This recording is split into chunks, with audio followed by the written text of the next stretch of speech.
mu majambo make ibirimwo muri iki gitabo tugira tubashikirize nivyo biza kudufasha kugira urugendo rw'ibi bikorwa, cane cane mvuge ko n'ijambo nyamukuru ry'ibi bikorwa rigenda ryubakiye kuri ico gitabo nyene.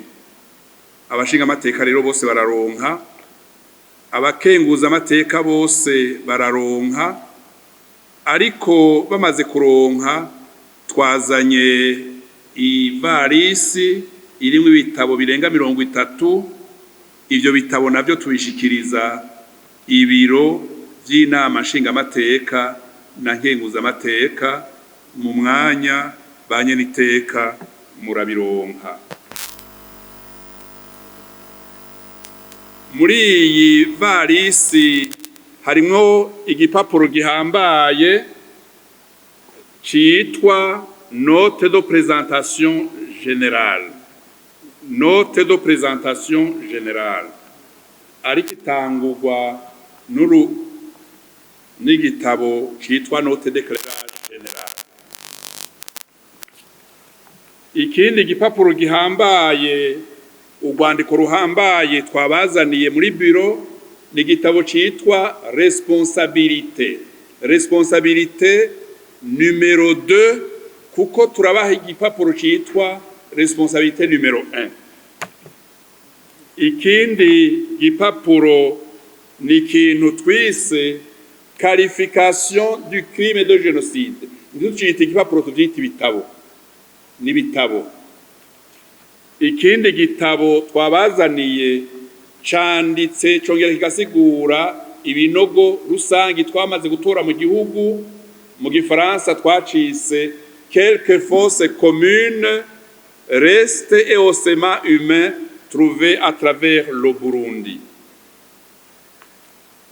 Banyeniteka hari igitabo kindi gihambaye dushikiriza ibiro, ni igitabo cerekana ingene abanyamahanga n'abamenyesha makuru mu makungu bakurikiranye ibi vyerekeye ihonyabwoko byabaye mu Burundi mu 72.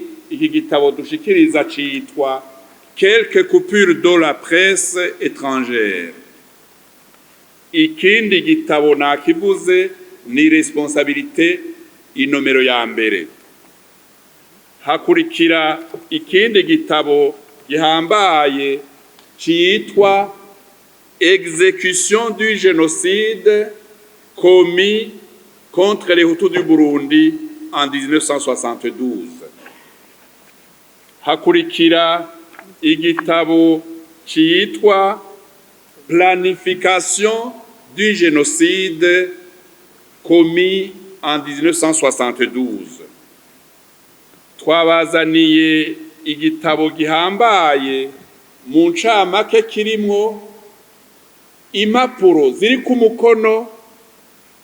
umukono wari barongoye igihugu bavuga ibiriko biraba mu gihugu.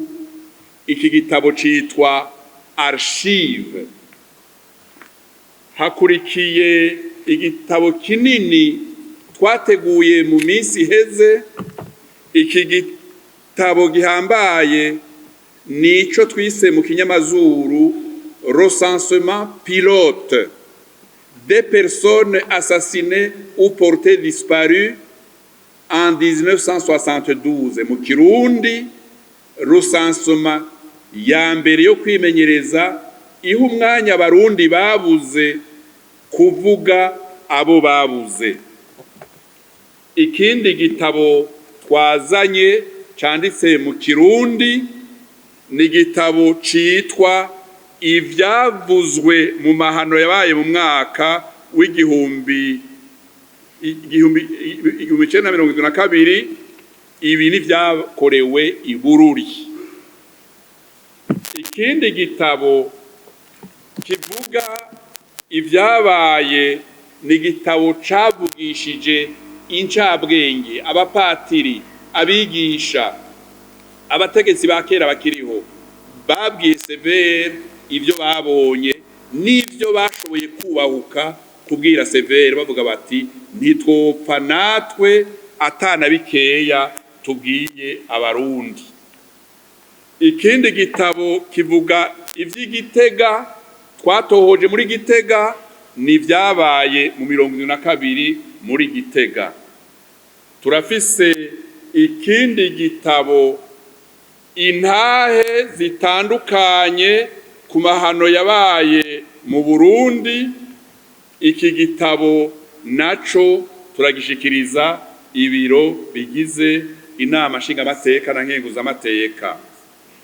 Iki ni kindi gitabo twazanye c'Ibururi twinjiye mu ikomine ya Songa, kuko Ibururi twatoye ibintu vyinshi nibi twazanye n'incamake. Ngira mvuge ko twazanye ikindi cerekeye intara ya Bururi ya kera twinjiye muri komine ya Bururi. Twazanye ikindi gitabo dushikiriza inama nshingamateka na nkenguzamateka bakoranye. Ibi ni vyabereye muri Karusi, mu ntara ya kera ya Karusi, ico gihe yitwa arrondissement ya Karusi ikukira intara ya Gitega. Twazanye ikindi gitabo gihambaye kivuga intara ya Makamba, ivyo twatohoje muri Makamba nivyo abanyamakamba bavuze, ico bita audition badushikirije. Ikindi gitabo cerekeye Rumonge. Rumonge ivyo twahakuye bikeya, twazanye bike, twazanye echantillon. Ikindi gitabo tugira tubabwire ko twazanye muri iyi valise ni ivyerekeye intara ya Muyinga. Twatoye ibinogo bidasanzwe mw'ishamba cimeza rya Ruvubu, Parc de la Ruvubu. Twazanye ba Nyeriteka ikindi gitabo kivuga Rumonge. Twavuze ko tuwavuze Rumonge kuri vyinshi, Rumonge nimero 1 kuko muri Rumonge twakweyeyo vyinshi. Reka mvuge ko twazanye kandi Bururi muri komine Vyanda, kuko habereye ibintu bidasanzwe. Abanyagihugu barashoboye kuvuga, n'abategetsi b'ico gihe bakiriho bamwe baraje kuvuga mu mugwi severe. Iki gitabo nzanye ni ico mu Ruyigi. Mu Ruyigi twarakuye y'amakuru. Ruyigi na Cankuzo ico gihe yari intara itaratera imbere cyane mu vy'amabarabara, n'abakozi ba leta bari bake muri ico gihe. Iyi ni intara ya Rutana. Twararonse amakuru cyane cyane yerekeye Bukemba, habaye ibintu bidasanzwe muri Rutana. Aha ni hehe? Ni Makamba. Kandi Makamba twarakoreye Vugizo, habaye ibintu bidasanzwe. Abategetsi benshi barongoye igihugu baraje kudushigikira, barabona iyo twatoye Ivugizo.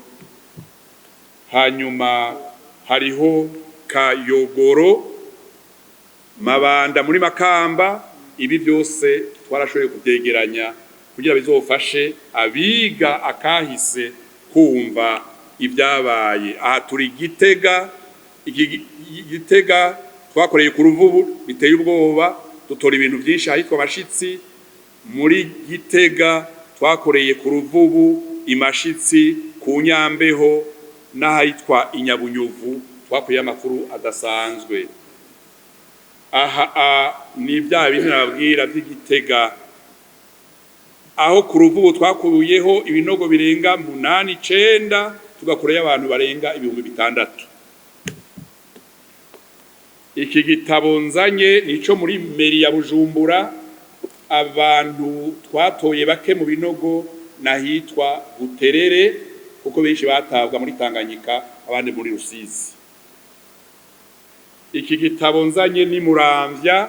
Muramvya ibinogo vyinshi twabitoye ahitwa Igwasazi.